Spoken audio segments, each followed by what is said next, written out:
If you dance this tango, I'll marry you."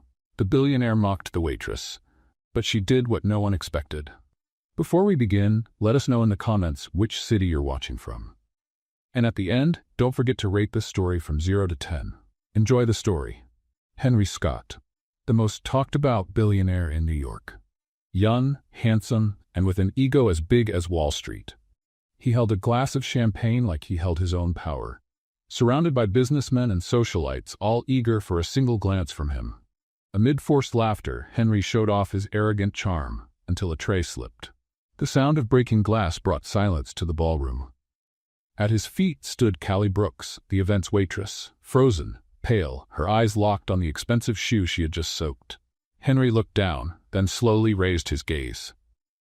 His perfect face, cold stare, and posture showed he wasn't used to being challenged, let alone soaked. "Do you have any idea what you've just done?" Henry asked, wiping his shoe with a linen napkin, every word dripping with sarcasm. Callie swallowed hard but kept her chin up. "I do. Apparently I gave the wrong shoe a bath in humility." A collective "oh" spread through the room. Some covered their mouths to hide laughter. Others simply watched closely, as if about to witness a duel. Henry raised an eyebrow, his smile barely visible. "You think this is funny?" "No. I think it's fair," she replied, calm but firm.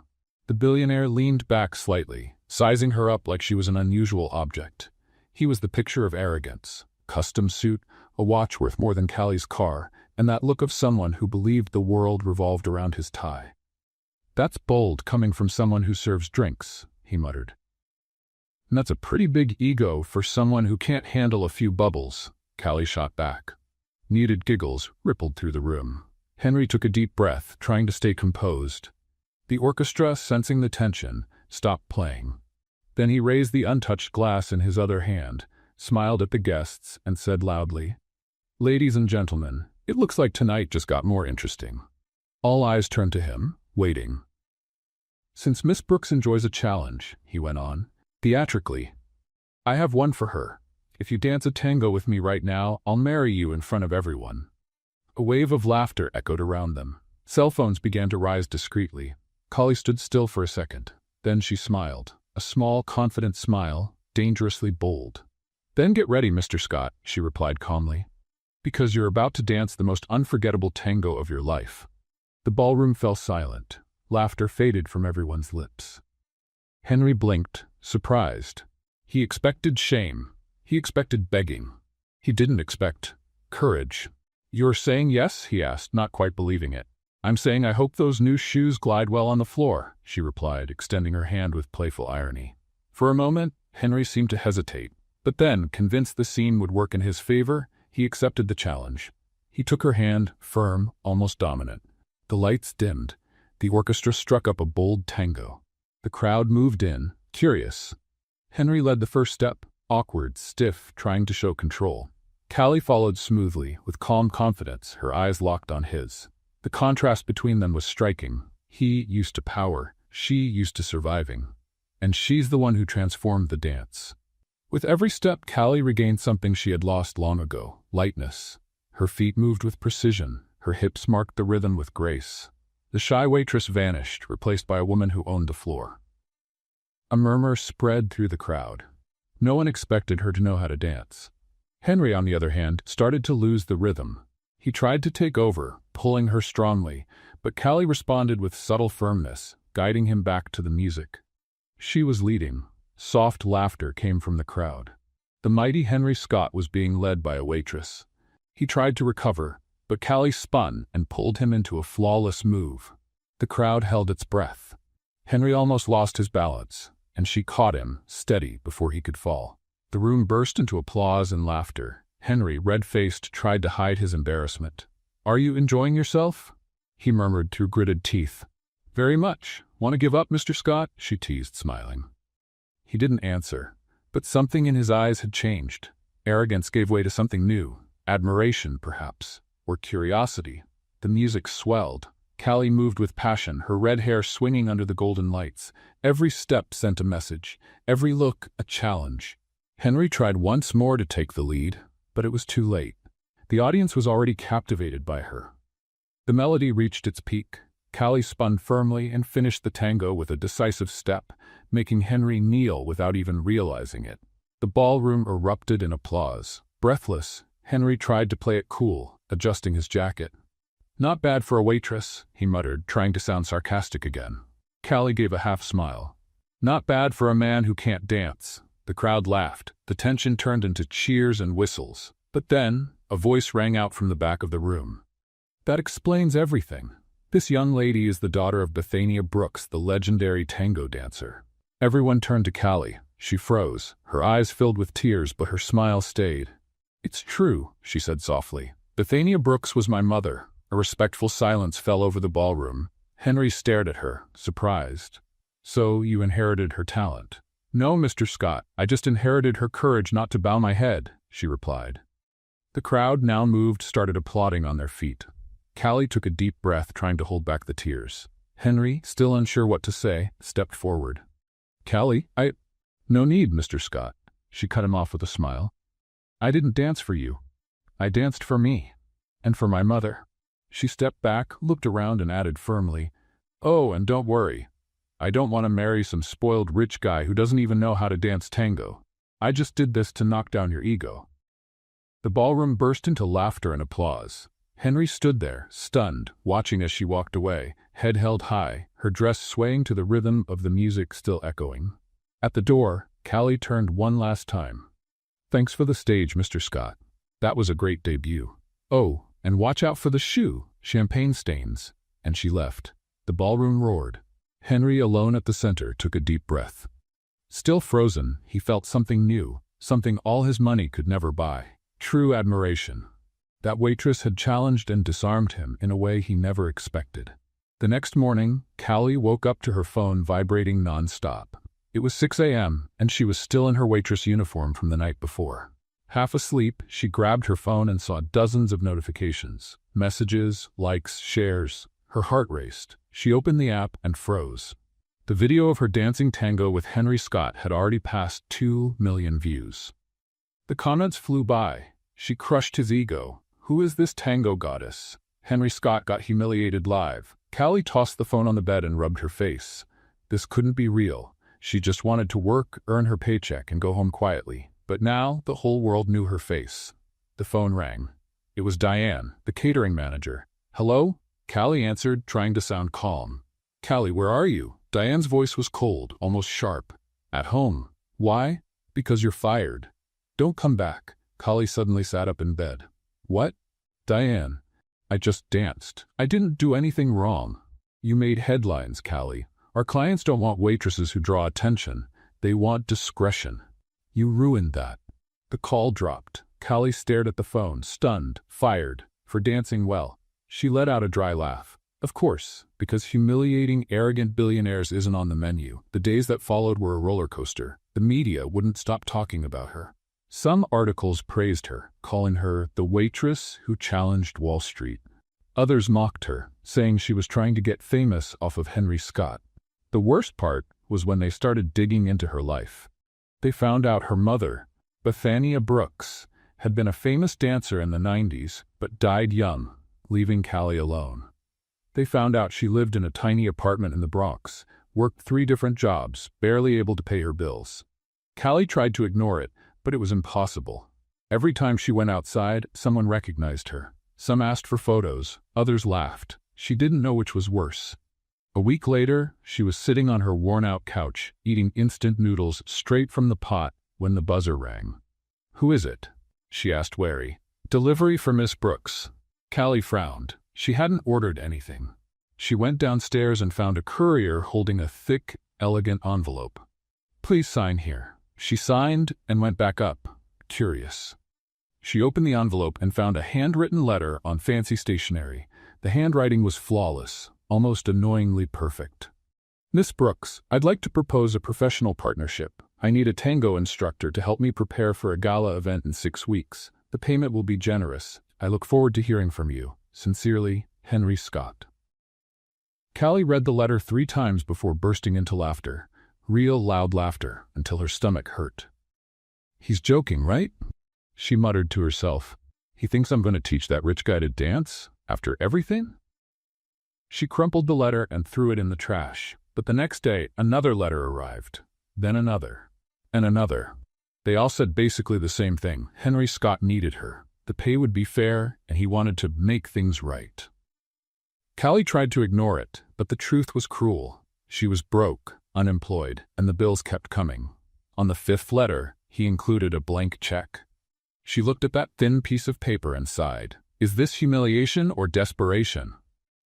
She decided it was time to respond. She picked up the phone and dialed the number from the letter. "Mr. Scott's office," answered a secretary in a professional tone. "This is Callie Brooks. Tell your boss the answer is no." "Are you sure?" Mr. Scott was very clear about, "I'm sure, thank you," and she hung up.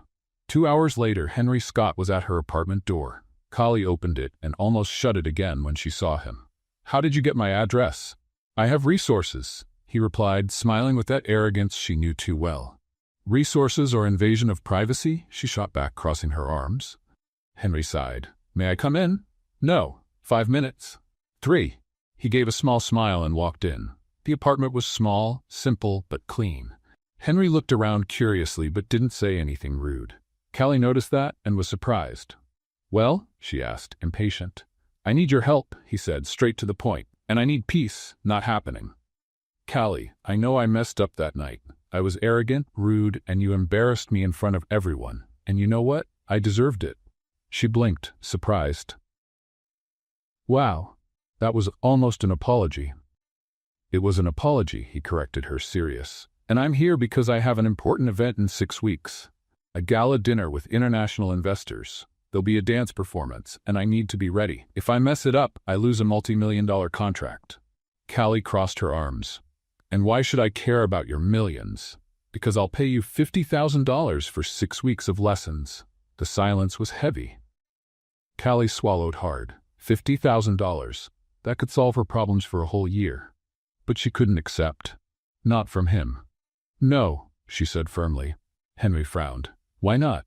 "Because I don't trust you. I think this is just another way to humiliate me." He stepped closer. "Callie, I don't want to humiliate you. I want to learn. For real." She stared at him, trying to read his intentions. But Henry Scott was a locked box. "No," she repeated, opening the door. "Now leave." Henry hesitated but stepped out. At the door, he turned around. "I'm not giving up, and I'll keep saying no." He gave a slight smile. "We'll see." The following days were a silent battle. Henry sent flowers, messages, even a full breakfast basket. Callie ignored everything. But then, the rent bill arrived, and she had no way to pay it. Sitting on the living room floor, staring at the pile of bills, Callie closed her eyes and sighed. "I'm going to regret this," she muttered. She picked up the phone and called. "Mr. Scott's office. This is Callie Brooks. I accept, but on my terms." The next day she was in his office, signing a contract she had written herself. Henry read every line carefully and signed without complaint. "There," he said, offering his hand. "We're partners." Callie shook his hand firmly. "We're teacher and student, nothing more." He smiled. "Whatever you say, teacher." The first lesson was set for the next day at a private dance studio Henry had rented. Callie arrived on time, wearing sweatpants and a plain t-shirt. Henry was in a suit. "You're going to dance in a suit?" she asked, incredulous. "I always wear suits." "Then you'll learn to dance in one. Good luck with that." She turned on the music and started teaching the basic steps. Henry tried to follow, but he was clumsy, stiff, clearly used to giving orders, not taking them. "Relax your shoulders," Callie instructed. "They are relaxed. They look like an ironing board." Henry groaned. "Are you always this gentle with your students?" "Only with the ones who pay well," she replied, smiling. They kept going. Henry stepped on her foot twice. On the third time, Callie stopped the music. "Are you mad at the music or at me?" "Neither," he replied, annoyed. "Then why are you dancing like you're stomping ants?" He took a deep breath, trying to stay calm. "I'm not good at this, okay?" "I noticed," she said, crossing her arms. "But if you don't relax, you're going to keep being terrible." Henry stared at her. "Are you always this blunt?" "Always. It's part of the deal." He let out a short laugh. "At least you're honest." Callie gave a half smile. "Now go back to step 1, and this time, try not to kill my foot." The lesson continued, tense but intriguing. They argued with every move, but something was starting to shift. Henry, who was used to being in control, felt completely thrown off by Callie. And she, in turn, was starting to notice that maybe he wasn't just arrogance in a suit. In the middle of a turn, Henry lost his balance and fell straight to the floor. Callie stopped, surprised, then she started to laugh. Loudly, unable to stop. Henry, now red, also began to laugh. That was ridiculous, he admitted. It was hilarious, she corrected, still laughing. For the first time, they laughed together. But then Henry's phone rang. He looked at the screen and his face changed completely. "Excuse me," he said, walking out of the room. Callie was left alone, curious. She leaned near the door and caught bits of the conversation. "Clara, I already told you that?" "No, that's not how." "Clara, stop." Callie frowned. Clara? Who was Clara? She spent the whole night thinking about that name. Clara. Who was this woman? A girlfriend? A business partner? An annoying relative? The curiosity was eating her up, but she knew she couldn't just ask. Henry Scott wasn't the kind of man who opened up easily. The next day, she walked into the studio determined to find out. Henry was already there, looking at his phone, his face as closed off as a locked door. "Good morning, teacher," Callie greeted with irony. He barely looked up. "Good morning." Callie frowned. Where was the man who laughed with her yesterday? All that was left was the cold, distant robot in a suit. "Everything okay with you?" she asked, dropping her bag on the floor. "Perfectly fine," he answered, still not looking at her. "Oh sure, you look like a ray of sunshine." Henry finally looked up, his gaze cold. "Can we start the lesson, please?" Callie crossed her arms. "Of course, sir. Let's do it then." She turned on the music and started teaching the steps. But Henry was completely off. His steps were too heavy, his grip too tight, and it felt like he was fighting the music instead of dancing with it. "Henry, relax," Callie asked, trying to stay patient. "I am relaxed. You look like a broken robot." He stopped dancing and stared at her. "Do you have a problem with the way I dance?" "I do. You're dancing like you're mad at the floor." "I'm not mad at anything," he snapped, his voice louder than usual. Callie stepped back, surprised. "Wow. Okay, someone woke up on the wrong side of the bed today." Henry took a deep breath, trying to stay calm again, but it was too late. The anger was already bubbling.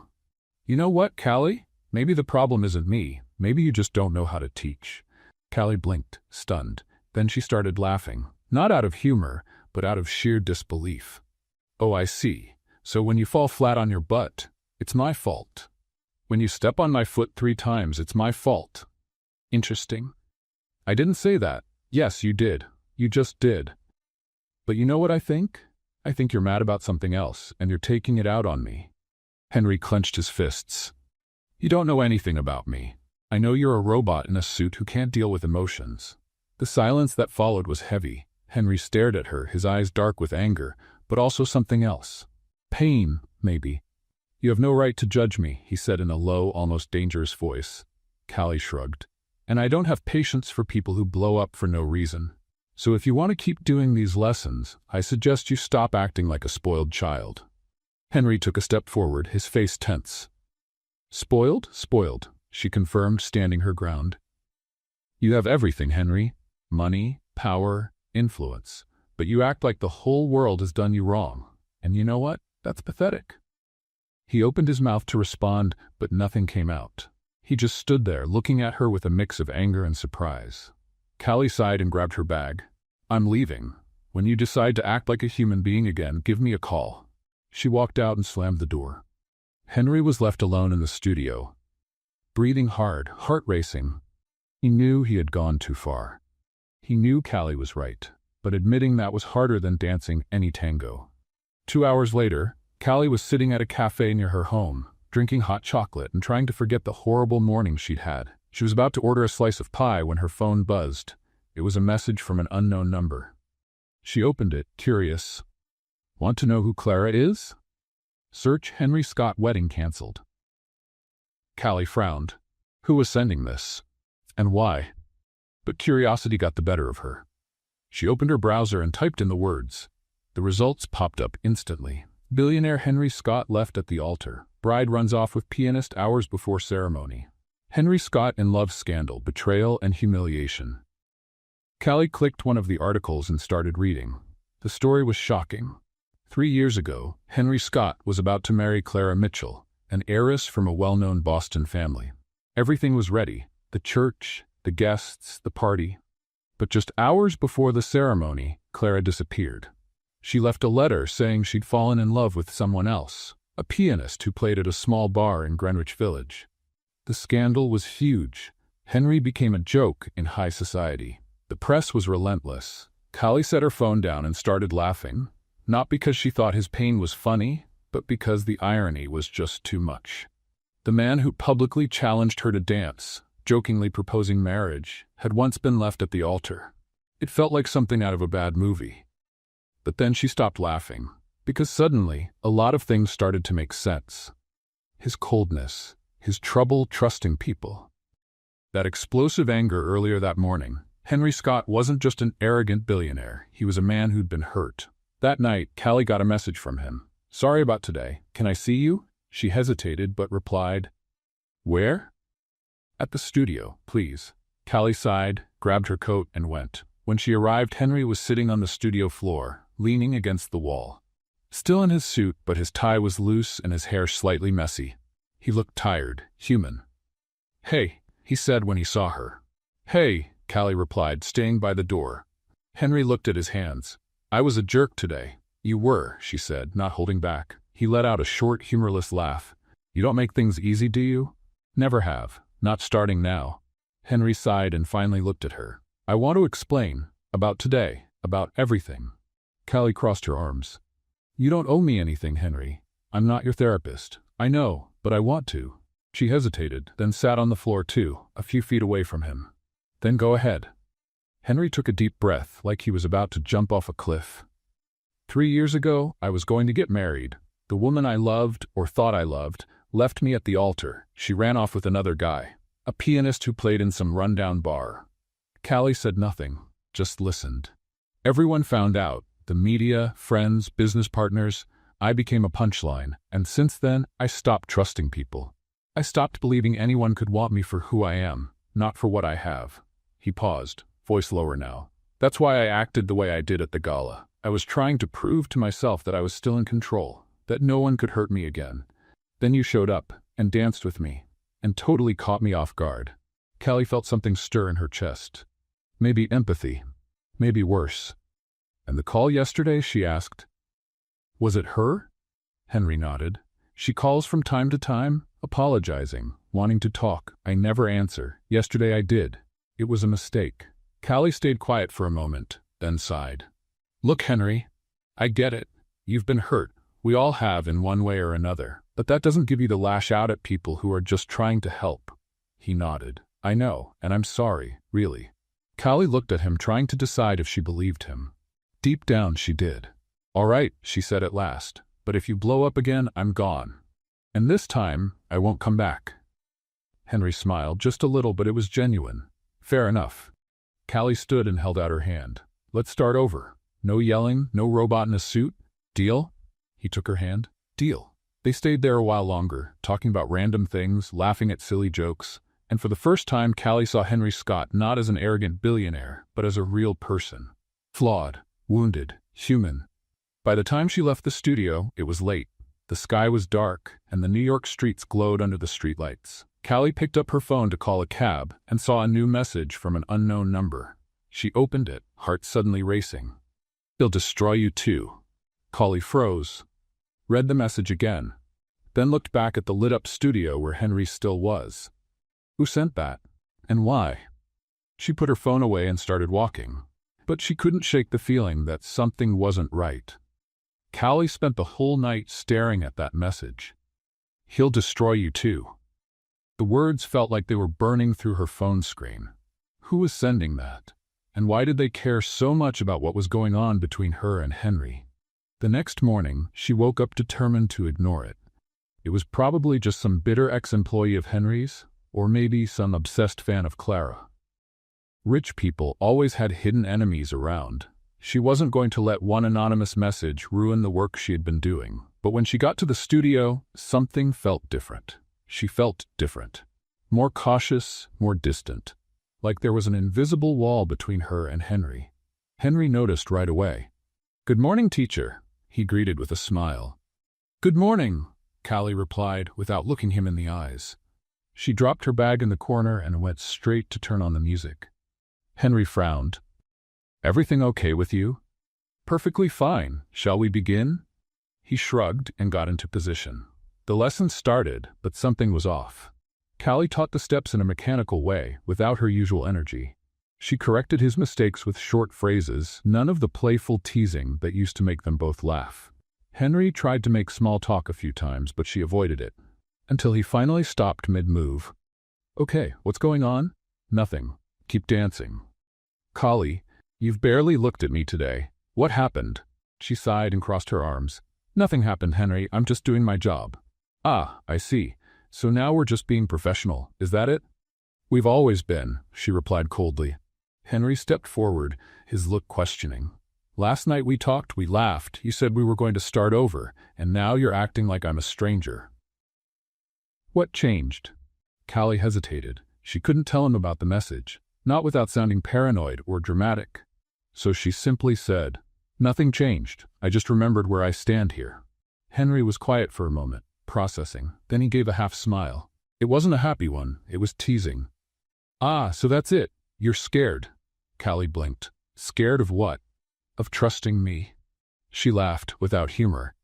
"Henry, I barely know you. Why would I trust you? Because I trusted you yesterday. I told you things no one else knows. And I appreciate that, but it doesn't change the fact that you hired me to teach tango, not to be your friend." Henry took another step, closing the distance between them. "So you don't want to be my friend?" Callie held his gaze, defiant. "No, I want to do my job, get paid, and move on with my life." "Liar." She raised an eyebrow. "Excuse me?" "You're lying. Last night you cared. You listened to my story. You stood by me. And now you want to pretend none of that happened because you're afraid to get close." Callie felt her face heat up. He was right, and that irritated her deeply. "You're very arrogant, you know that?" "And you're very stubborn," he replied, smiling. They stood there, staring at each other in a silent battle of wills. Until Henry sighed and stepped back. "Fine. If that's what you want, we'll keep it professional. But just know, I don't believe a single word you said." Callie didn't reply. She just went back to teaching the steps. But now there was something different in the air, a tension that hadn't been there before. The following days were a strange mix of forced professionalism and subtle teasing. Henry kept testing her boundaries, making little jokes, holding her waist a second longer than needed during certain steps, looking her in the eye in a way that made Callie's heart race. She tried to keep her distance, but it was getting harder and harder, until one Thursday night, Henry surprised her with an invitation. "Dinner at my place tomorrow. What do you think?" Callie, who was putting her things in her bag, stopped and looked at him. "Dinner?" "Yeah, food, drinks, conversation. You know, things normal people do." "Why?" Henry shrugged. "Because I want to, and because you deserve a thank you for the progress I've made." Callie hesitated. Every alarm bell was ringing in her head, but at the same time, she wanted to go. She wanted to know more about him, about his life outside the studio. "All right," she agreed at last. "But no fancy stuff, okay? I'm not the caviar type." Henry laughed. "I promise it'll be simple." The next day, Callie showed up at Henry's apartment wearing jeans and a simple blouse. She rang the doorbell and waited, nervous. When the door opened, she almost laughed. Henry was wearing an apron, a ridiculously floral apron that clearly didn't belong to him.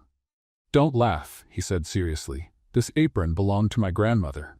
"Your grandmother had terrible taste," Callie replied, stepping inside. The apartment was huge, but surprisingly cozy. Floor-to-ceiling windows showed the lights of New York, and the open kitchen was a complete mess.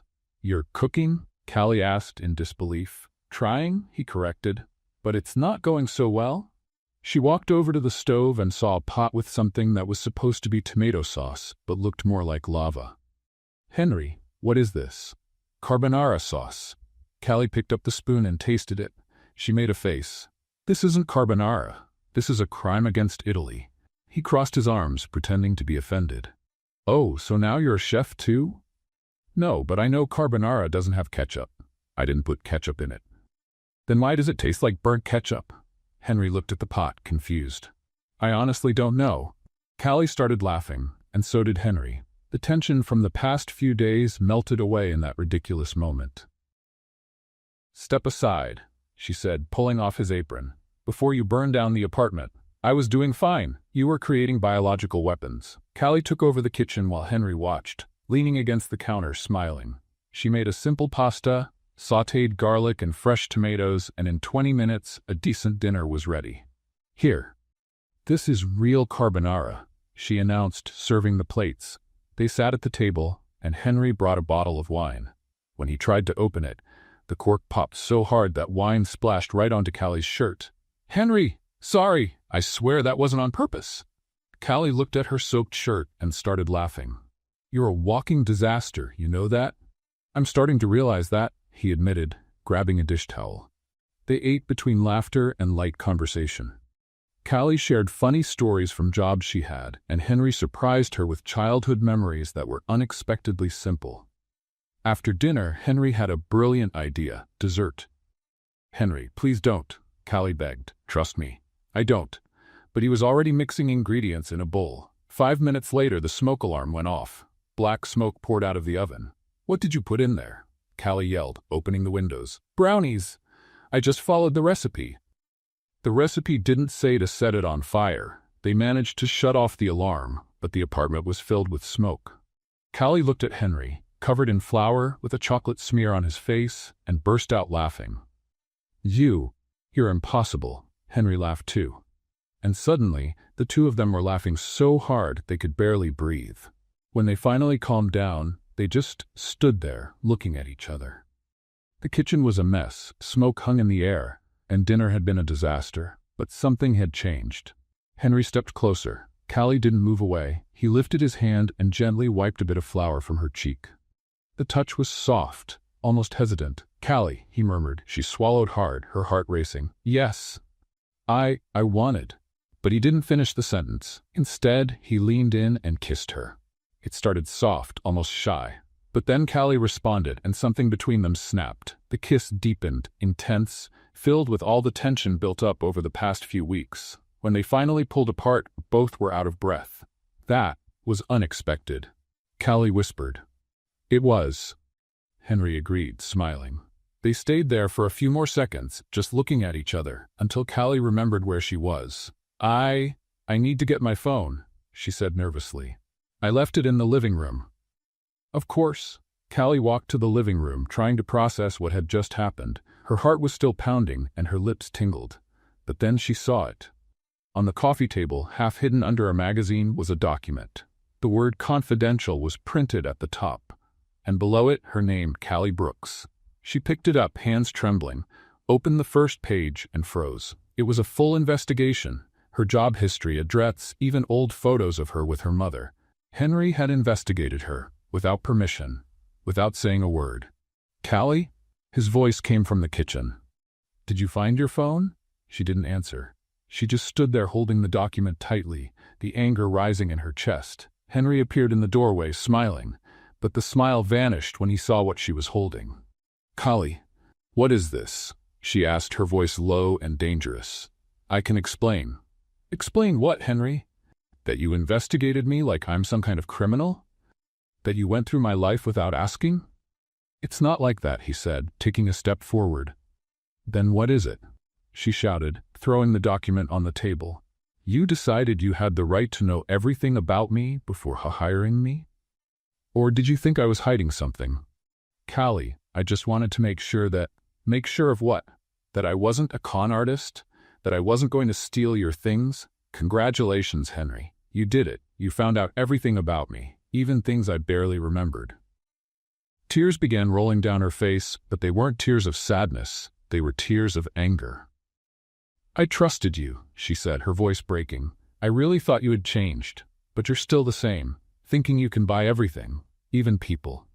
"That's not it," Henry said, desperate. "Callie, please. No, I'm done. The contract, the lessons, everything. It's over." She grabbed her bag and walked toward the door. "Callie, wait." She stopped at the door but didn't turn around. "You still think everything has a price, Henry, but some things don't, and trust is one of them." And she left, slamming the door. Henry stood in the middle of the room, alone, the silence pressing down on him like a ton of bricks. The next morning, a knock on the office door pulled him out of his thoughts. It was Thomas, the private investigator he had hired weeks earlier. "Mr. Scott," Thomas greeted him, holding a thick folder. "What do you want?" Henry asked, drained. "I have something you need to see." Thomas placed the folder on the table.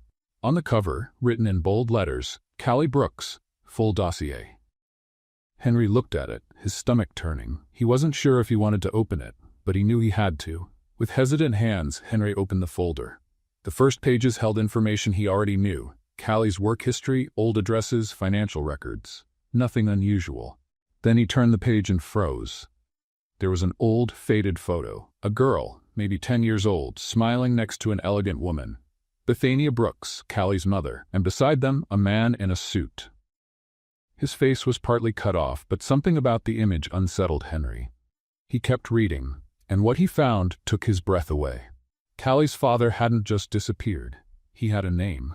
A name Henry knew very well. Richard Palmer. Henry dropped the folder like it was on fire. Richard Palmer was one of his company's biggest investors, a powerful, respected man with connections all over Wall Street. And he was also the man who had abandoned Callie and her mother when she was only 12. "This can't be right," Henry whispered, rereading the document. But it was. Everything matched. Dates, locations, even old photos Thomas had pulled from some forgotten archive. Richard Palmer was Callie's father, and she probably had no idea how close he was now. Henry grabbed his phone immediately and called her number. Straight to voicemail. He tried again. Nothing. She had blocked him. "Damn it," he muttered, slamming the phone onto the table. Thomas cleared his throat. "Mr. Scott, there's more information in the file. Maybe you'd want to." "No," Henry cut him off, closing the folder. "I've seen enough. Thank you, Thomas. You can go." The investigator hesitated, then left. Henry was alone in the office, staring at the folder like it was a bomb about to explode. He had to tell Callie. She needed to know her father was nearby, that he was a partner in the company. But how? She wasn't answering his calls, wasn't replying to messages, and probably hated him right now. Henry rubbed his face, exhausted. Everything was falling apart. Hours later, his secretary Veronica walked into the office without knocking. She was efficient, always polished, but there was something about her that always rubbed Henry the wrong way. Maybe it was the way she looked at him, like she expected something he would never give. "Mr. Scott, I need you to sign these papers," she said, placing a stack of documents on his desk. Henry barely looked up. "Leave them there. I'll sign them later." Veronica didn't leave. She stood there, staring at the closed folder on the desk. Henry noticed. "Do you need anything else?" he asked, impatient. "No, I just thought maybe you could use someone to talk to. You seem tired." "I'm fine," he replied coldly. Veronica nodded and finally walked out. But Henry didn't notice that she had seen the name on the folder, and that later that night she would return to the office and read every word of it. 2 days later, hell broke loose. Callie woke up to her phone buzzing with notifications. Again. But this time it was worse, much worse. The headlines were everywhere. Waitress who humiliated billionaire is daughter of Richard Palmer, investor accused in financial scandal. Callie Brooks, from abandoned girl to opportunist. The dark past of the dancer who captured Henry Scott. Callie felt the ground fall out from under her. She clicked one of the articles and started reading. Every word was a knife. They told everything. How her father had abandoned the family, how he'd been involved in old fraud scandals, how Callie had grown up in poverty while he built an empire. And at the end of the article, there was a photo, an old picture of her and her mother, laughing at a birthday party, a photo she kept locked away in an album at home. How did the press get their hands on that? Callie threw her phone across the room and sat on the floor, trembling. She could barely breathe. Her life was being torn apart again. And this time, there was no way out. In the days that followed, Callie became a target for mockery. Cruel comments on social media, articles making fun of her story, even people on the street cracking jokes. She couldn't take it anymore. She packed a small suitcase, grabbed a few clothes, and left New York without telling anyone. She went to a little coastal town called Cape Haven, a few hours away. A place where no one knew her, where she could breathe without feeling the weight of judgmental eyes. She found a job at a small, simple cafe, serving homemade pies and fresh coffee. The owner, an older man named George, didn't ask questions. He just hired her and left her alone. And for the first time in weeks, Callie was able to sleep without nightmares. Meanwhile, back in New York, Henry was beside himself. He had seen the news, read every horrible article, and he knew exactly where it had all come from. The dossier. That damn dossier he'd left on the table. He called Thomas back and demanded an investigation. Who had entered the office? Who had made copies? The answer came far too quickly, and it was devastating. Veronica. Henry felt a cold rage take over. Veronica had stolen the dossier, copied everything, and leaked it to the press. And when he confronted her, she didn't even try to deny it. "I did what I had to do," she said coldly. "That waitress was using you, Henry. She just wanted your money, your fame. I protected you." Henry stared at her, stunned.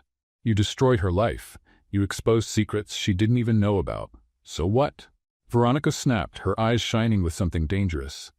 "She didn't deserve you. I do. I've always been here, always supported you, but you never saw me." Henry took a deep breath, trying to stay calm. "You're fired. Get your things and get out of my office, now." Veronica went pale. "Henry, you can't." "I can, and if you ever try to contact me again, I'll make sure you never work anywhere again. Understood?" She opened her mouth, but no sound came out. She just grabbed her bag and left, slamming the door behind her. Henry sank into his chair, exhausted. Everything was falling apart, and the one person he wanted by his side was far away, probably hating him more than ever. But he wasn't going to give up. Not this time. He hired another investigator, not to spy on Callie, but to find her. And 3 days later, he got the answer. Cape Haven, a cafe called Sunset Brew. Henry didn't think twice. He got in the car and drove for 4 straight hours, stopping only for gas. When he reached the small town, it was late afternoon. The sun was starting to set over the ocean, painting the sky orange and pink. He found the cafe easily. It was small and cozy, with wooden tables and floral curtains. And there she was. Callie was wiping down a table, her red hair pulled back in a messy ponytail, wearing a simple apron. She looked tired, but also lighter, like she had finally found a place where she could breathe.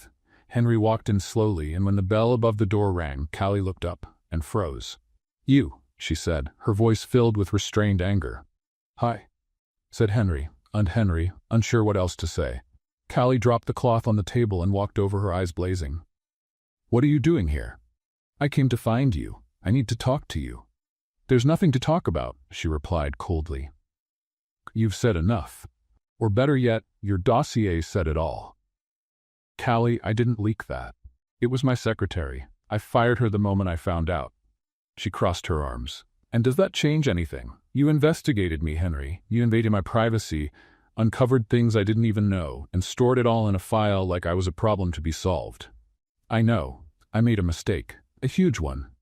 But I came here because you need to know something. I don't want to hear anything from you. Callie, your father, he's in New York. He's one of the investors in my company." The silence was deafening. Callie blinked, trying to process. "What?" "Richard Palmer. He's one of my biggest investors, and I found out he's your father. I was trying to tell you when everything blew up." Callie sat down on a chair, her legs suddenly weak. "My father is in New York. And you work with him." "Yes." She looked at Henry, her eyes filled with tears. "Why didn't you tell me sooner?" "Because I found out the same day you walked out of my apartment. And after that, you blocked me. I tried to warn you, Callie. I swear I did." She covered her face with her hands, trying to process everything. Henry took a step forward, hesitant. "Callie, I know you don't trust me anymore. And I get it. But I came here because I care about you. I really do. And I want to fix this. Please let me try." Callie looked at him, tears running down her face. She wanted to scream, to yell, to tell him to leave. But at the same time, she saw something in his eyes. Something that felt real. Regret, and maybe something more. Before she could answer, Henry's phone rang. He looked at the screen and went pale. "What is it?" Callie asked. Henry answered the call, and what he heard made his world fall apart. "Mr. Scott, it's urgent. Richard Palmer is gathering the other investors. He's trying to force you out of the company. And it looks like he has the votes." Henry hung up, stunned. He looked at Callie, who was still waiting for an answer. "Your father," he muttered. "He's trying to destroy me."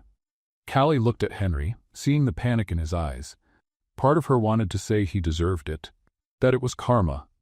But another part, one she was trying to ignore, felt something else: concern. "When's the meeting?" she asked, her voice softer than she meant it to be. "Tomorrow morning. 9 o'clock, Henry replied, running a hand through his hair. "If I don't show up, they'll vote without me, and I lose everything." Callie crossed her arms, thinking she had every reason to let him deal with it on his own, but something in her just couldn't do that. "You've got a 4-hour drive ahead of you," she said, checking the time. "If you leave now, you'll get to New York before midnight." Henry looked at her, surprised. "You're helping me?" "No, I'm just being practical. Now go before I change my mind." He hesitated, then stepped closer. "Come with me." "What?" "Come with me to New York. I need you, Callie. Not just for the company. For me." Callie laughed, but without humor. "Henry, are you serious? Why would I go back to that mess?" "Because the man trying to ruin me is your father, and you deserve to face him just as much as I do." Silence filled the space between them. Callie knew he was right. Richard Palmer had abandoned her when she needed him most. And now he was back, pulling strings like everyone's life was a game. She sighed, defeated. "I'm going to regret this, probably," Henry said, smiling for the first time. Callie took off her apron and shouted to George in the kitchen. "George, I need a few days off." "How many days?" he shouted back. "I don't know. Maybe forever if this goes badly." George appeared in the doorway, confused, but shrugged. "All right, girl. Good luck with whatever this is." Callie grabbed her bag and followed Henry to the car. The drive back to New York was tense at first, but little by little, they started talking. About the company, about Richard Palmer, about what they were going to do once they got there. "So, what's the plan?" Callie asked, biting into a chocolate bar she'd bought at a gas station. "I need to convince the other investors not to vote against me, to show that Richard's doing this for personal reasons, not business ones." "And how are you going to prove that?" Henry hesitated. "I don't know yet, but I'll figure it out." Callie rolled her eyes. "Great. So we basically have no plan at all. Do you have a better idea?" "Not yet, but I'll come up with something. After all, you're not exactly a strategy genius." Henry laughed, and for the first time in days, he felt like maybe all wasn't lost. They arrived in New York just before midnight. Henry took Callie to a quiet hotel before heading home. The next morning at 7 sharp, he knocked on her door. "Ready?" he asked when she opened, still in her pajamas. "Henry, it's 7 in the morning. The meeting's at 9. "I know. But we need to stop by the office first. I have documents that might help." Callie sighed and shut the door in his face. "Give me 20 minutes. 30 minutes later, she stepped out wearing jeans and a plain blouse. Henry looked at her, a little unsure. "You're going like that?" Callie frowned. "What's wrong with it?" "Nothing. It's just, this is an investor meeting. People usually dress more formal." "Henry, I'm an unemployed waitress. This is my formal outfit." He opened his mouth to reply, then ended up laughing. "Fair enough. Let's go." At the office, Henry rummaged through files while Callie sat in a chair, eating a donut she'd grabbed from the reception area. "You really think there's something here that can help?" she asked with her mouth full. "There has to be. Richard's not perfect. He must have left something behind." Callie stood up and started going through the folders too. And then she saw something. An old envelope, with Richard Palmer written by hand. "Henry, what's this?" He took the envelope and opened it. Inside was a letter dated 3 years ago. A letter from Richard offering money for Henry to sign a shady contract. Henry had refused back then, but the letter was proof that Richard had been trying to manipulate him for a long time. "Will this work?" Callie asked hopefully. "It will," Henry confirmed with a smile. "It's perfect." The meeting was held in a luxurious room at the top of the building. When Henry and Callie walked in, all eyes turned to them. Richard Palmer sat at the head of the table, flawless, with a confident smile on his face. "Henry," he greeted, his voice full of fake warmth. "I didn't think you'd come." "I wouldn't miss this for anything," Henry replied, taking his seat. Callie stood beside him, uneasy under all those stares. Richard noticed her and frowned. "And who's this young lady?" Callie took a deep breath and stepped forward. "I'm Callie Brooks, your daughter." The silence that followed was absolute. Richard turned pale, his eyes wide. The other investors looked at each other, confused. "My daughter?" Richard repeated, his voice trembling. "Yes, the daughter you walked away from 15 years ago. Remember me?" Or did you forget you had a family before becoming this important man? Richard tried to collect himself. Callie, this isn't the time or place for this. Oh, it's not, she shot back, arms crossed. Then when would be? When you're ruining someone else's life? Like right now? One of the investors, an older man named William, cleared his throat. Mr. Palmer, what's going on here? Richard cleared his throat. This is personal. It has nothing to do with business. Yes, it does, Henry interrupted, standing up, because his reason for wanting me out of the company has nothing to do with business. It's personal revenge. That's ridiculous, Richard snapped. Henry placed the old letter on the table. Then explain this. A letter from you 3 years ago trying to bribe me into signing an illegal deal. I refused, and since then, you've been trying to sabotage me. The investors picked up the letter and started reading. Richard's face turned red. This doesn't prove anything, he stammered. It proves you're not trustworthy, William said, tossing the letter back on the table. And if you're using the company to settle personal scores, then maybe you shouldn't be here. Richard looked around and realized he was losing control. Then his eyes landed on Callie. It was you, he accused, pointing a finger. You came here to humiliate me, didn't you? Callie stepped forward and looked him straight in the eye. No. I came here because you're my father, and because, despite everything, I thought you deserved to know I exist. But now I see you haven't changed at all. You're still the same selfish man who left behind a sick mother and a little girl. The words hit Richard like a punch. He opened his mouth, but nothing came out. Callie turned to the other investors. You want to know why he's doing this? Because he found out Henry hired me, and he thinks he can protect me by destroying someone else's life. But I don't need his protection. I never have. William looked at Richard, disappointed. I think we need to reconsider this vote. Richard tried to protest, but it was too late. One by one, the investors voiced their support for Henry. There was no need for an actual vote. After the meeting, Callie stepped out of the building and took a deep breath. Henry followed her. You were amazing in there, he said. I just told the truth, she replied, avoiding his eyes. Henry stepped closer. Callie, thank you for everything. You didn't have to do that. I know. But you didn't have to come looking for me either. They stood there on the sidewalk, looking at each other. Something had changed between them. The anger had turned into something else, something warmer, something real. But before either of them could speak, Henry's phone rang. It was William. Henry, I need to warn you. Richard hasn't given up. He's planning something. Stay alert. Henry hung up, worried. Callie, I think your father's not done with this. He never is, she murmured. But I won't let him ruin everything again. The next few days were a mix of tension and unexpected moments. Henry and Callie worked together to strengthen his position in the company.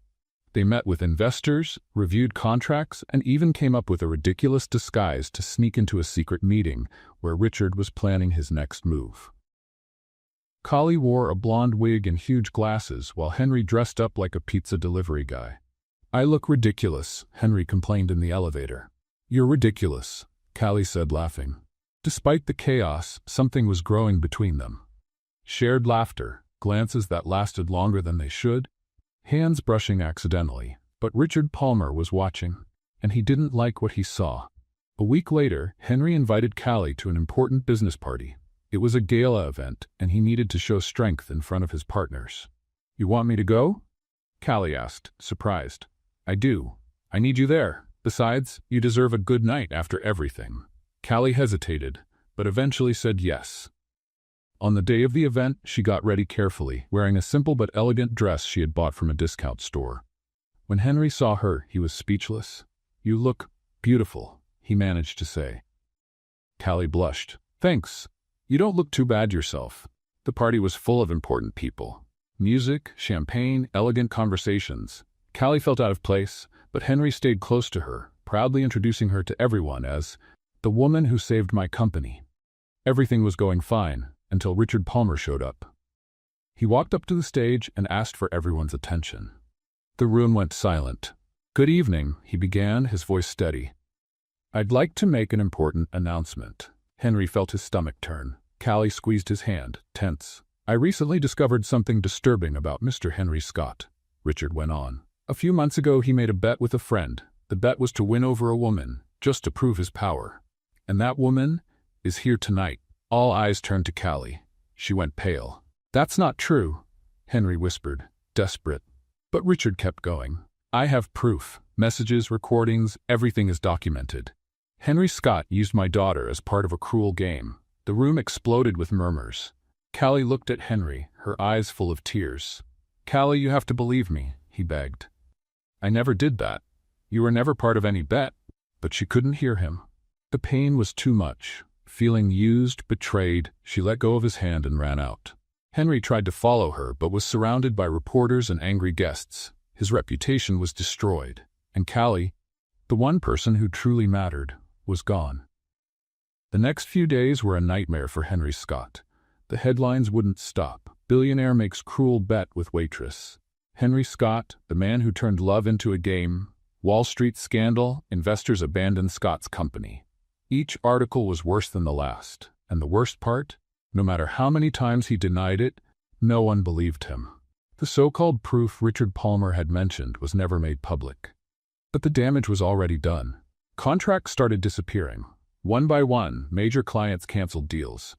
Former partners stopped answering his calls. Even longtime friends turned their backs on him. He was alone. And the only person whose opinion really mattered didn't even want to look at him. Henry tried calling Callie dozens of times. Every call went straight to voicemail. He sent messages. No reply. He even tried going to her apartment, but the landlady said she had moved out without leaving an address.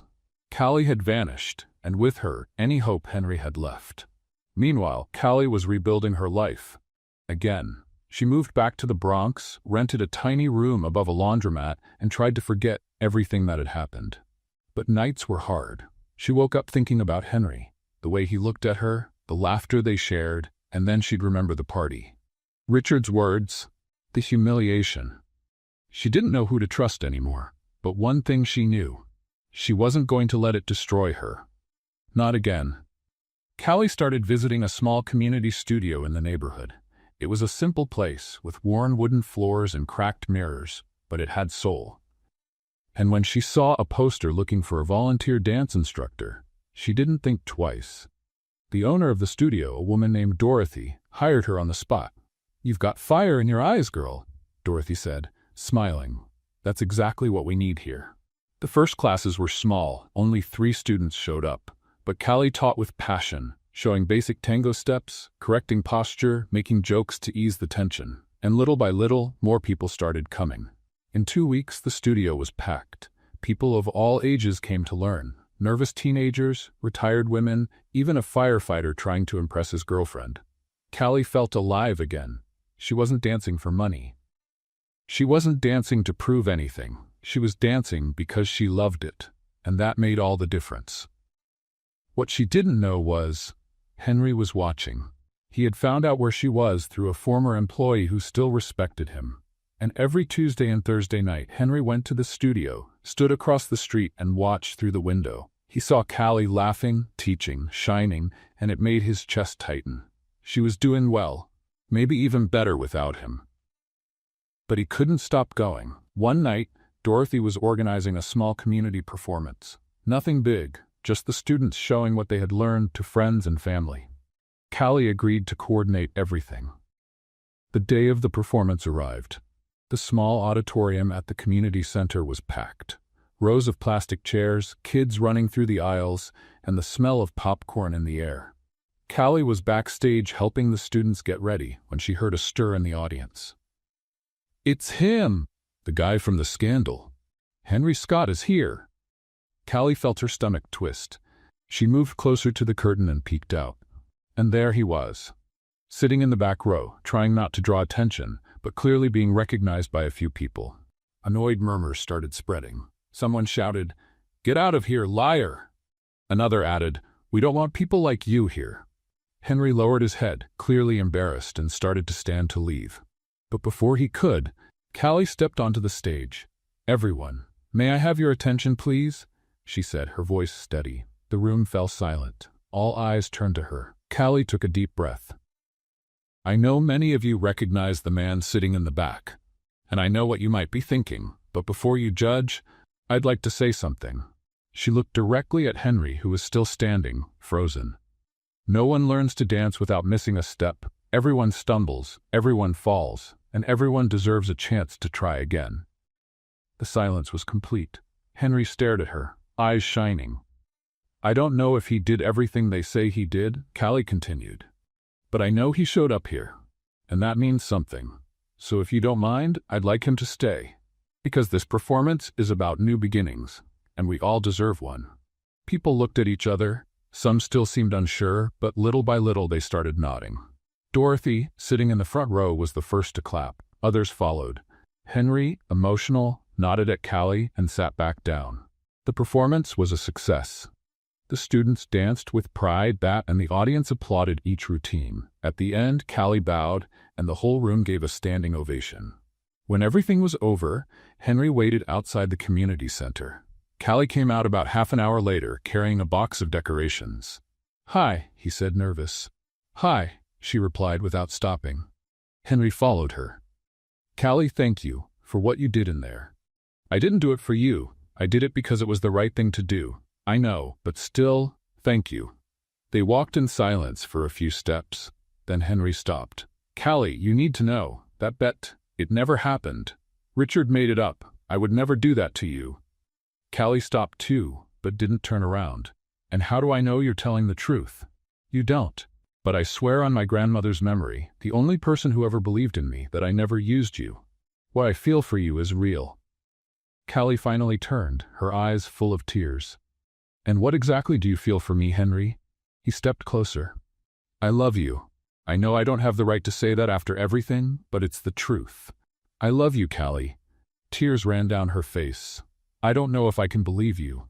Then let me prove it. Let me fix this. Callie wiped her face with the back of her hand.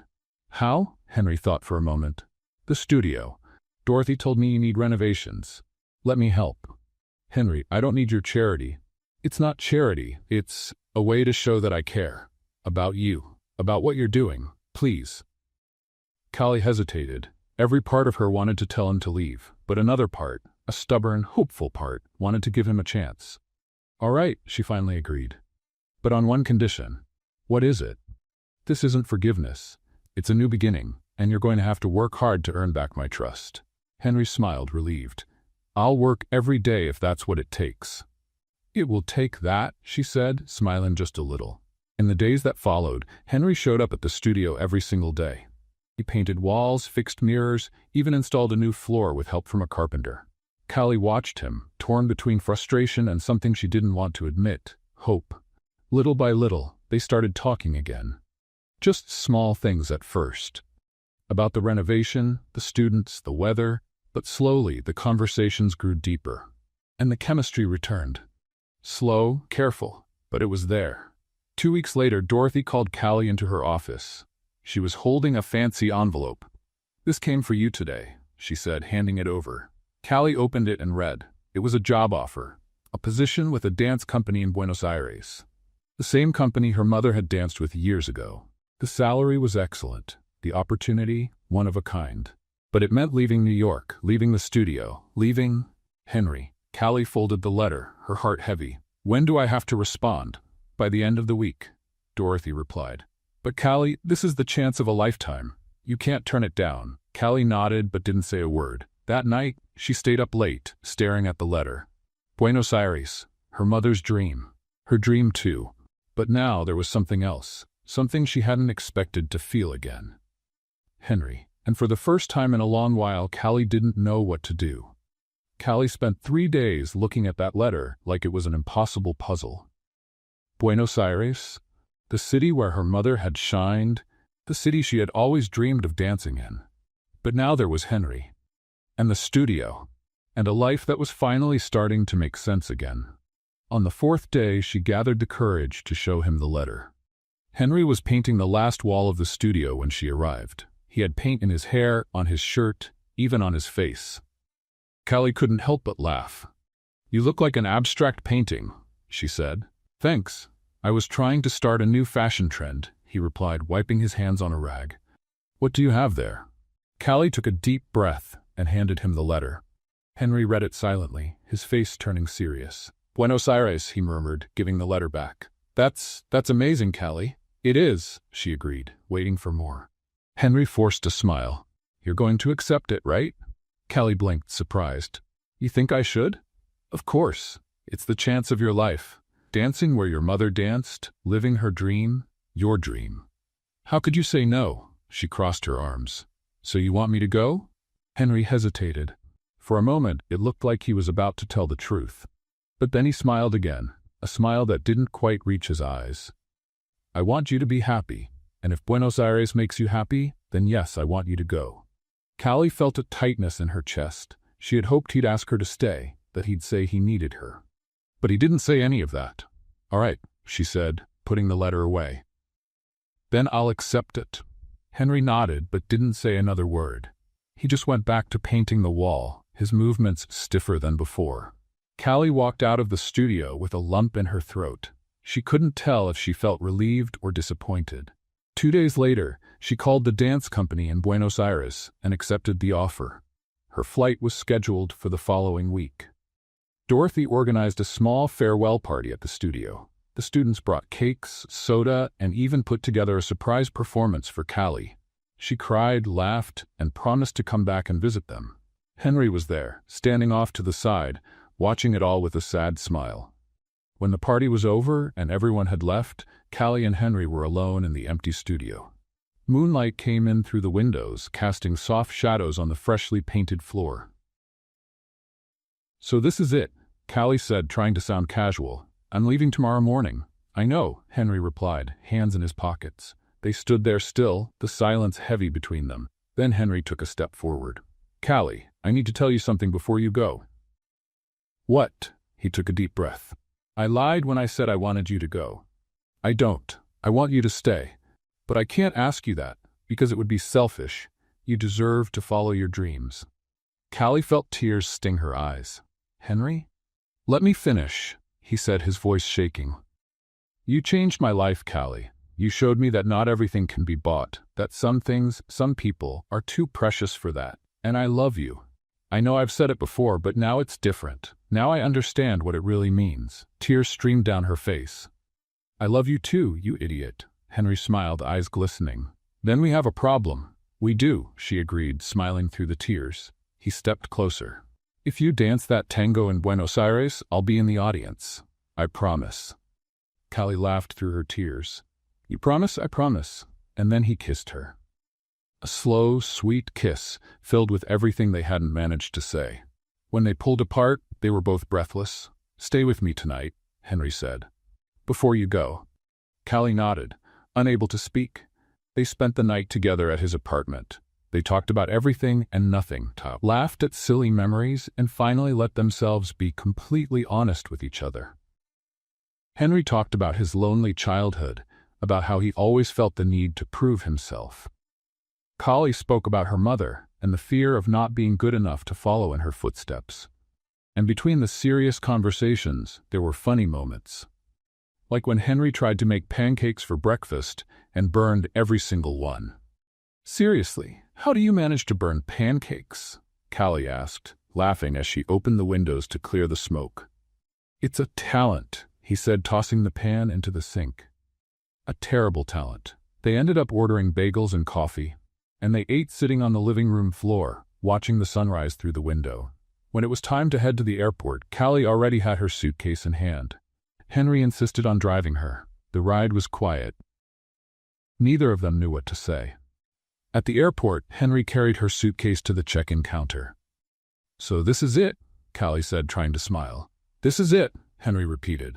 They hugged, and Callie buried her face in his chest, trying to memorize the scent, the warmth, everything.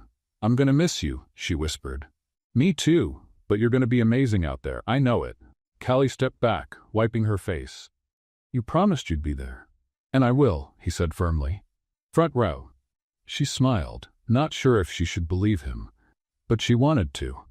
With one last look, Callie went through security and disappeared into the crowd. Henry stood there, watching until he couldn't see her anymore. And then, standing alone in the crowded airport, he whispered, I'll be there, Callie. I promise. The flight to Buenos Aires was long and lonely. Callie tried to sleep, but couldn't. She stared out the window, thinking about everything she had left behind. When the plane landed, she felt a mix of excitement and fear. Buenos Aires was exactly how she imagined it. Vibrant, chaotic, full of life. The dance company had arranged a small but cozy apartment for her. And on the first day of rehearsals, Callie met the other dancers. They were talented, dedicated, and welcomed her warmly. But the nights were hard. Callie would walk through the city, visiting places where she knew her mother had once been. Old theaters, historic cafes, plazas where musicians played live tango, and in every place she felt her mother's presence, as if Bethania was right there beside her, smiling, proud. The rehearsals for the big performance were intense. The choreography was complex, emotional, and demanded everything from her. But Callie was determined. Every step was a tribute, every move a promise. The weeks flew by, and before she knew it, the day of the performance had arrived. The Teatro Colón, one of the most prestigious venues in South America, was packed. Over 2,000 seats, all filled. Callie was backstage, heart racing, hands sweating. "Are you ready?" asked the company director, an elegant man named Eduardo. "I think so," she answered, trying to breathe. Eduardo smiled. "You're going to be incredible. Your mother would be proud." Tears threatened to come, but Callie held them back. "Thank you." The music started. The lights dimmed, and Callie walked onto the stage, her heart beating like a drum. She took her position, took a deep breath, and waited. Then the curtains opened. The audience erupted in applause. Callie looked out, trying to focus, but something caught her eye. In the front row, right in the center, was him. Henry. He had kept his promise. He was there, dressed in a perfect suit, smiling at her with shining eyes. Callie felt her heart swell. She wanted to laugh, cry, run to him, but the music had already started. So she did the only thing she could do. She danced. And it wasn't just a dance, it was a statement. Every move was for him. Every turn, a promise. Every step, a piece of her heart given without fear. The audience disappeared. The theater disappeared. It was just her, the music, and Henry watching with a look that said everything. When the dance ended, the theater went silent for a second. Then it exploded. Applause, cheers, people on their feet. Callie took a bow, tears finally streaming down her face. She looked at the front row, searching for Henry, but he was gone. The seat was empty. Callie's smile faded. She looked around, confused, but didn't see him anywhere. Henry had vanished. Callie ran out from backstage as soon as she could. She rushed through the theater halls, pushing open doors, searching every corner. But Henry was nowhere to be found. "Did you see a tall man in a suit sitting in the front row?" she asked a security guard. "Yes, ma'am. He left right after you finished dancing. Seemed like he was in a hurry." Callie felt her chest tighten. Why? Why did he leave without speaking to her? She went back to the dressing room, trying to process it all. Eduardo congratulated her. Other dancers hugged her, but she could barely focus. Her mind was on Henry. Back at the apartment, Callie called him, straight to voicemail. She sent messages, no reply. Over the next few days, she tried to stay focused on rehearsals and the remaining shows, but it was impossible. Henry had vanished, and she didn't understand why. Then the rumors started. "I heard he went back to New York," one of the dancers said during a rehearsal break. Callie turned, surprised. "How do you know that?" "I saw it in the news. Henry Scott is involved in some big project there.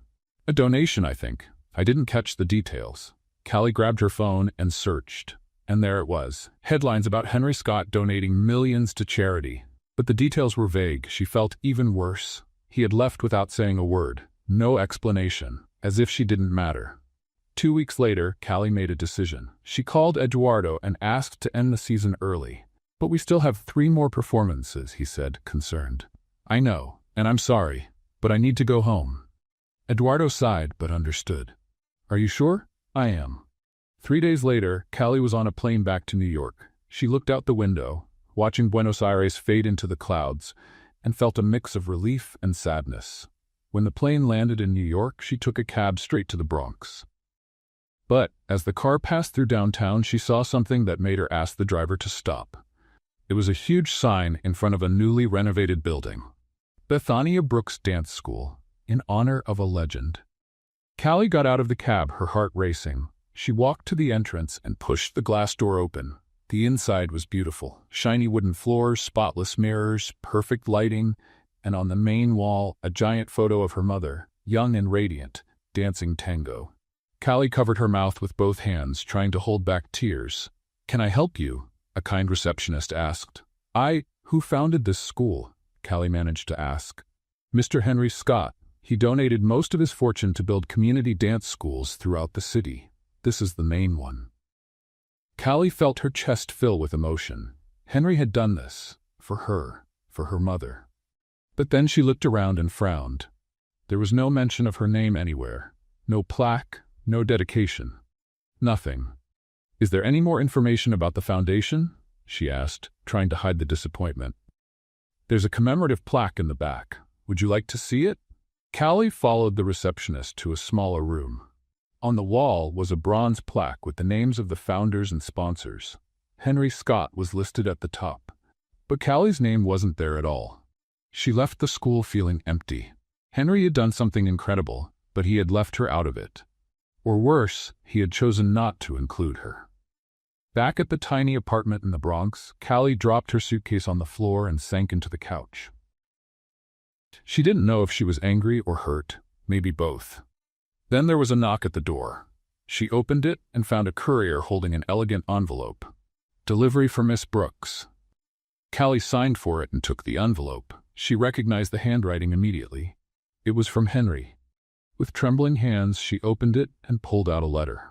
"Callie, I know you must be confused. I know you must be angry, but I need you to trust me one more time. Meet me where it all began. Tonight at 8. Please. Henry." Callie read the letter 3 times. Where it all began. The Metropolitan Palace. She looked at the clock. It was 6 o'clock. She had 2 hours to decide. Part of her wanted to tear up the letter and forget it. But another part, the stubborn and hopeful part, wanted to go.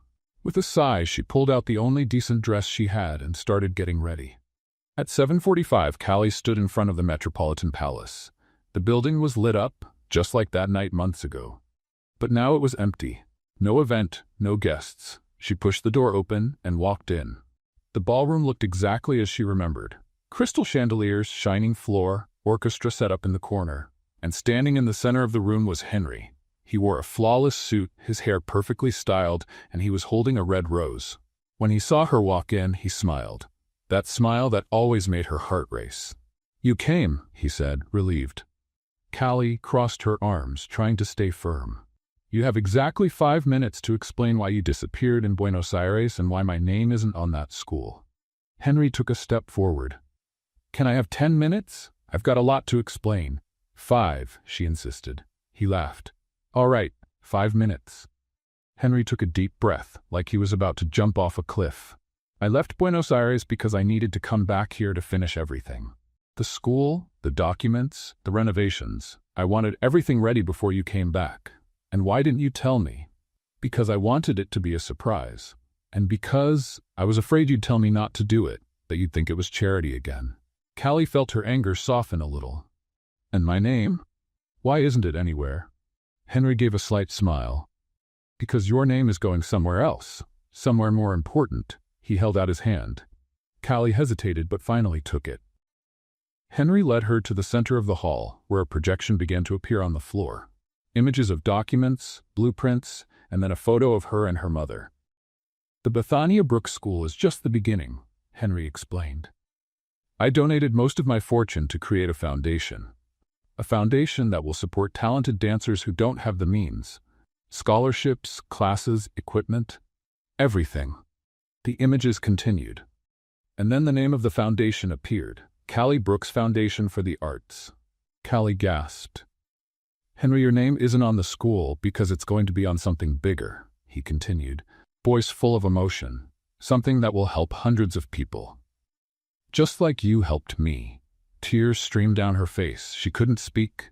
Henry stepped forward and gently held her hands. "Callie, that night here, I challenged you to dance out of arrogance. Today I want to ask you something out of love." He got down on one knee and Callie felt the world stop. "Marry me," Henry said, his voice steady but emotional. "Not because of a bet, not to impress you, but because I love you, and because I can't imagine my life without you." Callie covered her mouth, sobbing. "Henry, I know I don't have the right to ask after everything," he interrupted. I know I hurt you, but I've spent the last few months trying to become the man you deserve, and I'll spend the rest of my life trying if you'll let me. Callie looked at him, the man who had once been so arrogant in this very hall, and she saw someone completely different, someone humble, sincere, in love. You're an idiot, she finally said. Henry blinked, surprised. Is that a yes? No, she replied, smiling through her tears. It's a maybe if you dance a tango with me right now. Henry started laughing. Seriously? Again. But this time, no bets, just the two of us. He stood up and gave her an exaggerated bow. It would be an honor, Miss Brooks. The orchestra, which Callie hadn't even noticed was there, began to play. Henry held out his hand and Callie took it. They began to dance, and this time there was no audience. No judgment, just the two of them, in the center of that hall, dancing like the world didn't exist. Henry was still clumsy with a few steps. Callie still teased him, but something was different. There was love. Real, deep, undeniable love. When the music ended, they stood still, looking at each other. So? Henry asked nervously. What's the answer? Callie smiled. The answer is almost. But first, you have to prove one thing. Henry frowned. What? Callie took a step back, her eyes sparkling with fun and challenge. You have to dance a full tango, no mistakes, in front of everyone. With your heart. Henry started laughing. You're kidding. I'm not. That's my final condition. He looked at her, seeing the determination in her eyes. And he realized she meant it. All right, he agreed, smiling. When? Callie grabbed her phone and typed something quickly. Seconds later, the hall doors opened. Dorothy walked in, followed by all the students from the community studio, and behind them, more people. Friends, acquaintances, even a few investors who still supported Henry. Now? Callie replied, smiling. You're gonna dance now? Henry looked at the small crowd filling the hall and swallowed hard. You planned this? Dorothy helped me. Now come on, Mr. Scott. Show everyone you've learned something. The orchestra started playing again. Henry took a deep breath, held out his hand, and began to dance. And this time he danced with his heart. Henry began to dance, and the whole room held its breath. Everyone remembered the first time, months ago, when he had been awkward and arrogant. But now it was different. He led Callie carefully, his eyes locked on hers. The first step was hesitant, but steady. The second, more confident. And by the third, something magical happened. Henry smiled, not that arrogant smile from before, but a genuine one, full of joy. Callie felt her heart melt. She followed him, letting him lead for the first time, truly lead. And when the moment came to spin, Henry twirled her with a grace she didn't know he had. The crowd started to murmur, clearly impressed. Dorothy was in the front row with a huge smile on her face. But then, right in the middle of the dance, Henry stepped on his own foot and almost fell. Callie caught him, laughing out loud. You were doing so well, she teased. I know, I ruined it. He replied, laughing too. But instead of stopping, they kept going. And the mistake became part of the dance. Henry improvised a silly move, giving an exaggerated bow as if to apologize. Callie played along, pretending to be offended before pulling him back into the routine. The room burst into laughter and applause. It wasn't a perfect dance, it was better. It was real. And when the music finally ended, Henry gave Callie one last spin and caught her in his arms, both of them out of breath, smiling at each other like they were the only two people in the world. The audience rose to their feet, clapping and cheering. Encouraging voices echoed through the room. Henry looked around, seeing all those people supporting him. People who had every reason to doubt him, but chose to believe instead. And then he got down on one knee. The room went completely silent. Callie covered her mouth with her hands, eyes wide. Henry, what are you doing? Something I should have done a long time ago, he said, voice steady but full of emotion. The first time I asked you to dance here, it was out of arrogance. I wanted to embarrass you, make you look small, and you taught me the biggest lesson of my life. Tears were already rolling down Callie's face. You showed me that money doesn't buy respect, that power means nothing without compassion, and that love, real love, is priceless. He took her hand, holding it gently. Now, I don't want to humiliate you, I want to honor you, every day for the rest of my life. Callie Brooks, will you marry me? The room was completely still. Everyone waited for her answer. Callie looked at him, seeing the man who had changed so much. The man who had given up nearly everything. The man who once flew to Buenos Aires just to watch her dance. But she also saw the man who still had a lot to prove. "Henry, I need to know that you've truly changed," she said, her voice trembling. "Not just for me, for yourself." Henry nodded and stood. "I understand, and I've already started." He gave a signal to someone in the crowd. A man in a suit stepped forward, carrying a folder. Henry pulled out some documents and handed them to Callie. "What's this?" she asked, confused. "These are the papers for 5 community schools for dance and music that I helped establish over the past 2 months. Brooklyn, Queens, the Bronx, Harlem, and Staten Island. All in honor of your mother, and all with full scholarships for young talent." Callie looked through the papers, her hands shaking. They were real contracts, signatures, all official. The room erupted in applause. Dorothy was crying. The students from the studio were cheering with joy. You really did all this?" Callie whispered, barely believing it. "I did, because you taught me that real wealth isn't about how much you have, but how much you give." Callie let the documents fall and threw her arms around Henry, sobbing. He held her tightly, burying his face in her hair. "So, is that a yes?" he asked, hopeful. Callie stepped back, wiping her face. "It's almost a yes," Henry blinked. "Almost?" "Almost. I still have one condition." He sighed, but he was smiling. "Of course you do. What is it?" Callie looked around at all the people who had come to support them. Then she looked back at Henry. "You have to promise that you'll never underestimate me again, that you'll treat me like a true partner, that you'll listen when I speak, and that you'll never, ever investigate my life without my permission again." Henry looked at her, serious. "I promise, all of it, I swear. And one more thing." "What's that?" Callie smiled playfully. "You're going to have to learn how to cook, because if we're getting married, I'm not spending the rest of my life eating burnt food." The room erupted in laughter. Henry laughed too, shaking his head. "All right, I promise I'll learn to cook, or at least try not to set the kitchen on fire." "Good," Callie said. "Then yes, now it's a yes, I will marry you, Henry Scott." The room exploded with cheers. Applause, shouts, whistles. Dorothy rushed to the stage and hugged them both. The studio students joined in, forming a big circle of hugs and joy. Henry held Callie's face in both hands and kissed her. A long, sweet kiss full of promises. When they pulled apart, they were both smiling so much they could barely stop. "I love you," Henry said.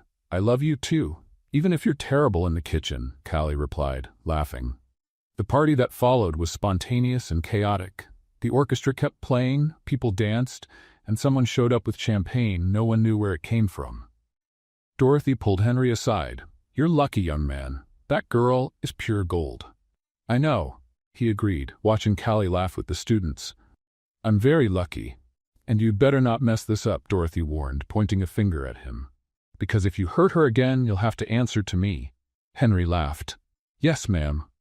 I promise I won't mess it up." On the other side of the room, Callie was talking to one of the youngest students, a shy girl named Emma. "Are you going to keep teaching?" Emma asked hopefully. "I am," Callie assured her. "No matter what happens, I'll always be here." "Even if you marry a billionaire?" Callie laughed. "Even if I marry a billionaire, because dancing isn't about money, it's about passion, and I'll never give that up."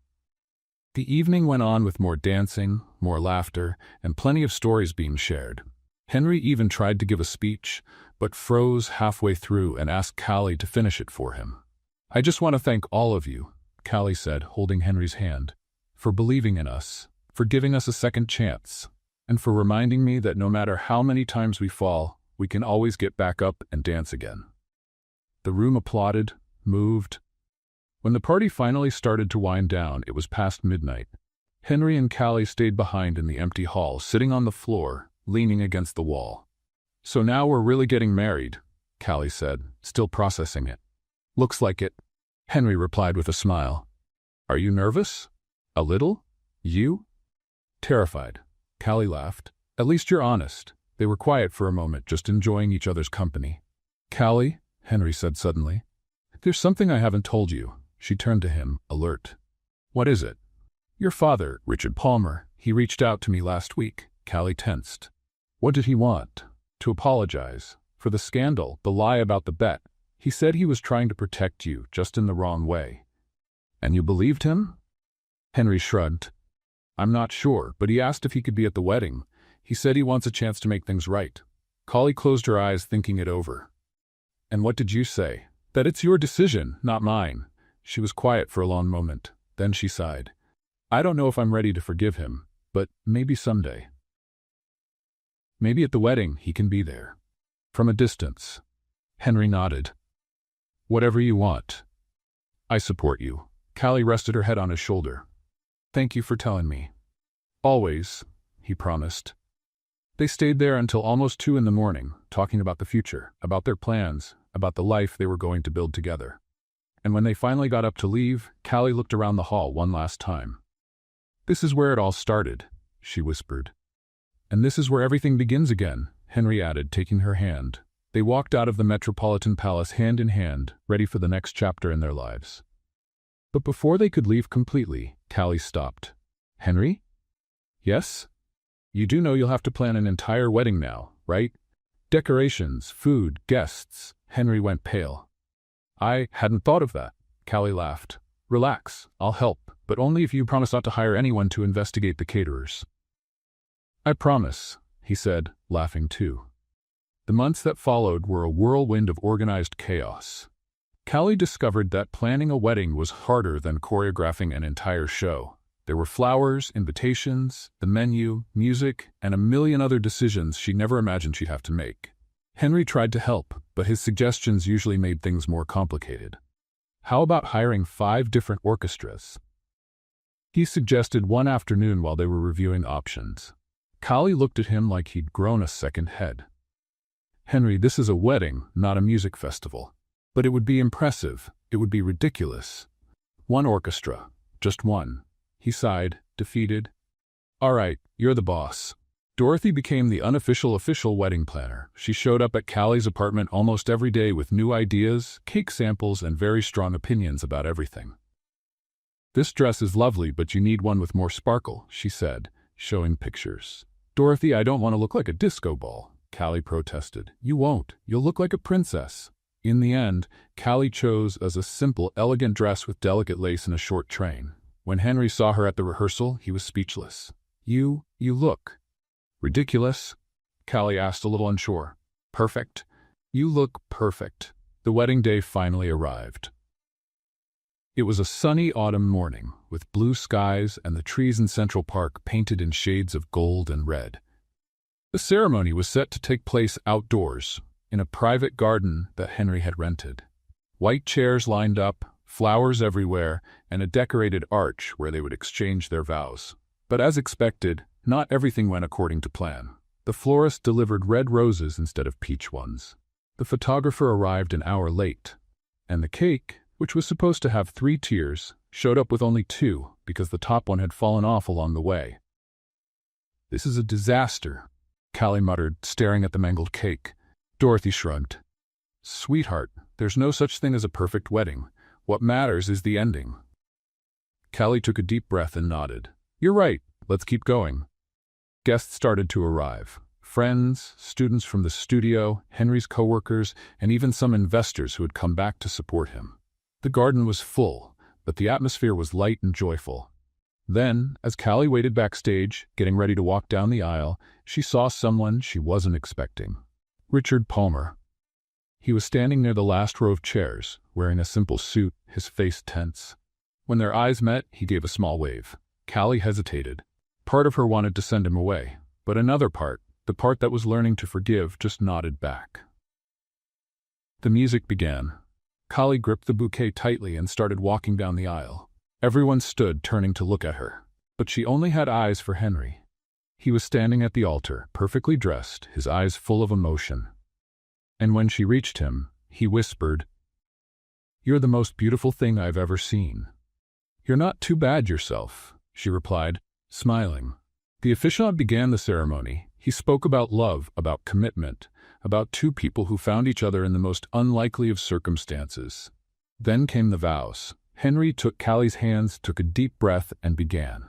"Callie, when I met you, I was an arrogant fool who thought I could buy anything. And you proved me wrong. You taught me humility, generosity, and what love really means. I promise to honor you every day. I promise to make you laugh, even when you're mad at me. And I promise never to burn the food again." The crowd laughed.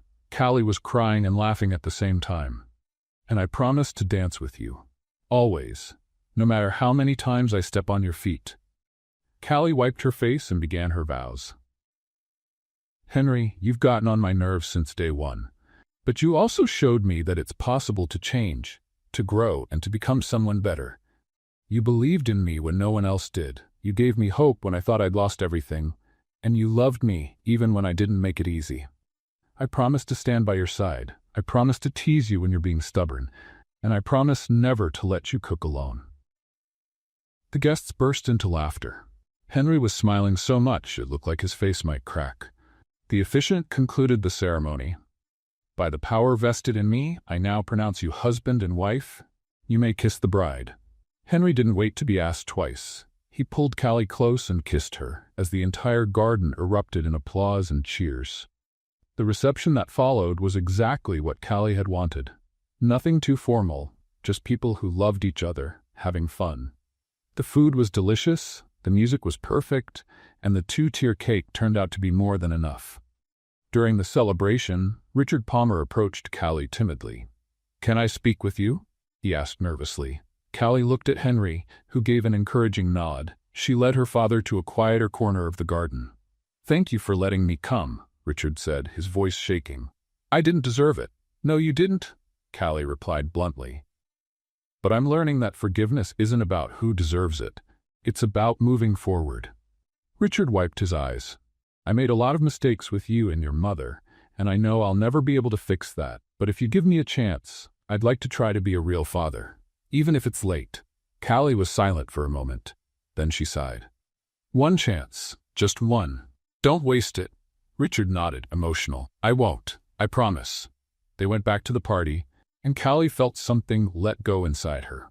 Forgiveness didn't erase the past, but it made room for the future. When it was time for the first dance, Henry took Callie to the center of the dance floor. The orchestra began to play a slow, romantic tango. "Ready to impress me?" Callie teased. "Ready to try not to fall," Henry replied, smiling. They started dancing. And this time, it wasn't a competition. It wasn't a challenge. It was just two people who loved each other, moving together in perfect harmony. Henry still missed a few steps. Callie still teased him, but every mistake was followed by a smile, a laugh, a moment of pure joy. When the music ended, the crowd gave them a standing ovation. Henry spun Callie one last time and held her close, whispering in her ear, "Thank you for teaching me how to dance." "Thank you for learning," she replied. The party went on into the night, and when it was finally winding down, Henry and Callie sat at an empty table watching the last guests leave. "So, Mrs. Scott," Henry said, taking her hand, "what are the plans for the future?" Callie smiled.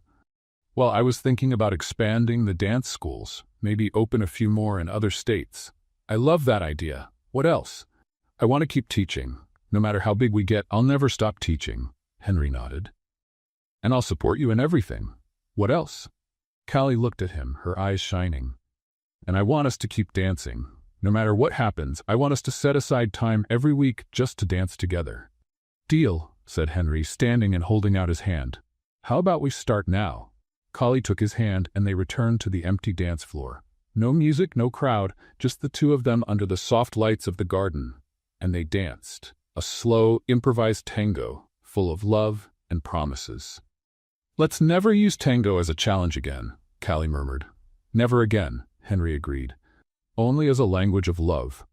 They kept dancing, turning slowly under the stars while the rest of the world faded away around them. And in that moment, Callie knew she had found her place. Not on a stage, not in any specific city, but right there, in Henry's arms, dancing the tango that would never end. The tango of true love. What did you think of Callie and Henry's story? Share your thoughts in the comments. Rate this story from 0 to 10. What score would you give it? Subscribe to the channel and hit the bell to keep up with all our stories. And don't forget to check out more heartwarming stories right here on the end screen.